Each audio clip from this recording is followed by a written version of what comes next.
नमस्कार शेतकरी मित्रांनो, मी आपला मित्र गोविंद आजबे एस.टी. फार्मिंग या यूट्यूब चॅनलवर आपलं स्वागत आहे.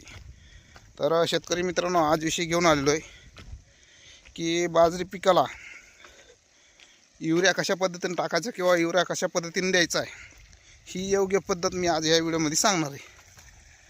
तरी हा व्हिडिओ कुठेही स्किप न करता बघा, म्हणजे तुम्हाला संपूर्ण माहिती भेटून जाईल. तर शेतकरी मित्रांनो, आपण जे आहे तर काल आपण काय केलेलं आहे, बाजरी दिसली तुम्हाला शेतकरी मित्रांनो. या बाजरीमध्ये काल आपण कोळपे हाणलेले आहेत किंवा कोळपे हाकलेले म्हणतात कोणी, किंवा कोणी वखरणी म्हणतात. तर ह्या पद्धतीने शेतकरी मित्रांनो आपण ह्याला व्यवस्थित चांगल्या प्रकारे कोळपे हाणून घेतलेले आहेत. आणि कोळपे हाणल्याच्या नंतर त्यामध्ये जे तण असतं, बारीक बारीक तण आहे, तर ते तण जे आहे शेतकरी मित्रांनो, चांगल्या प्रकारे तण जे आहे तर ते वाळलं पाहिजे किंवा जिरून गेलं पाहिजे. आणि त्यानंतर आपल्याला पाणी सोडायचं आहे. तर शेतकरी मित्रांनो, त्यानंतर हे झाल्याच्या नंतर काय, कोळपे हाणल्याच्या नंतर ज्यावेळेस आपल्याला पाणी द्यायचं आहे त्यावेळेस आधी काय करायचं आहे, असं ह्या प्रकारे युरिया आहे शेतकरी मित्रांनो, ह्या प्रकारे पुढं टाकून घ्यायचं शेतकरी मित्रांनो. आणि पुढं टाकल्याच्या नंतर त्यानंतर पाठीमागनं पाणी द्यायचं शेतकरी मित्रांनो. ज्यावेळेस आपण युरिया टाकतो त्यावेळेस आपल्याला नंतर पाणी द्यायचं आहे. आता बरेच शेतकरी मित्र काय करतात की एक चूक करतात, ती चूक म्हणजे की कोळपतात, त्यानंतर पाणी देणार आणि त्यानंतर युरिया टाकणार शेतकरी मित्र, पाणी दिल्याच्या नंतर वाल्या रानामध्ये. तर मी पहिल्यापासून सांगतो शेतकरी मित्रांनो की युरिया जे आहे तर ही हवामध्ये उडणारा घटक आहे. जसं तुम्हाला 10-26-26 खतं असतंय, 20-0-13 असतंय, ह्याचं पोतं आणि ह्याचं म्हणजे दोघाचं बी वजन जे आहे तर हे सारखंच असतं शेतकरी मित्रांनो.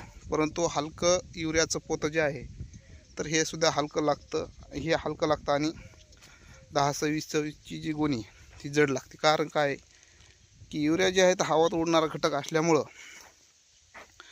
ते हलका लागतो शेतकरी मित्रांनो. त्यामुळं तुम्ही काय करायचं आहे की जी योग्य पद्धत आहे ती तुम्हाला सांगण्याचा प्रयत्न करणार आहे की असं व्यवस्थित बाजरी जी आहे तर कोळपून घ्यायची आहे. आणि कोळपणं झाल्याच्या नंतर 1 ते 2 दिवस त्याला चांगलं ऊन भेटून द्यायचं आहे. म्हणजे कारण काय आहे की जे तण असतं शेतकरी मित्रांनो, ते तण जे आहे तर जिरून जाईन किंवा वाळून जाईन. आणि ते तण वाळल्याच्या नंतर तुम्हाला काय करायचं आहे की पुढं युरिया शिपडून द्यायचा शेतकरी मित्रांनो. आणि त्याच्या पाठीमागं पाणी द्यायचं आहे. ह्यानी तुमचा युरिया जे आहे शेतकरी मित्रांनो, 1% वायाला जाणार नाही. अख्ख्या जे युरिया आहे हे जमिनीमध्ये मुरला जाईल किंवा जमिनीमध्ये जाईल आणि ते तुमच्या पिकाच्या मुळापासून जाईन आणि पिकाला व्यवस्थित चांगल्या प्रकारे लागू होईल. ही योग्य पद्धत जी आहे तर शेतकरी मित्रांनो, ही जर वापरली तर तुम्हाला युरिया जे आहे तर युरिया वायाला जाणार नाही. आणि जर तुम्ही कोळपणी केली त्याच्यापेक्षा काय करा की शेतकरी मित्रांनो, कोळपायच्या आधी पुढं तुम्ही युरिया शिपू शकता आणि त्यानंतर पाणी देऊ शकता शेतकरी मित्रांनो. म्हणजे आधी युरिया शिपायचा, नंतर कोळपायचा आणि नंतर पाणी द्यायचं. हे सुद्धा व्यवस्थित म्हणजे मातीच्या आड खत जाईन किंवा युरिया जाईन, हे सुद्धा चांगली पद्धत आहे. नाहीतर ती चूक करू नका की पाणी कोळपायचं आहे, पाणी द्यायचं, नंतर युरिया शिपायचं आहे. वाहून जात नसतं काय नसतं शेतकरी मित्रांनो. तुम्ही जे बऱ्याच शेतकऱ्याचं म्हणणं असं असतं की खत जे आहे तर आपण टाकलं वाहून जातं. वाहून जात नाही शेतकरी मित्रांनो. पाणी गेल्याच्या नंतर लय झालं 10 सेकंदामध्ये युरिया इरगळतो आणि ते पाण्यासोबत जमिनीमध्ये मुरला जातो शेतकरी मित्रांनो. वाहून जात नसतो युरिया.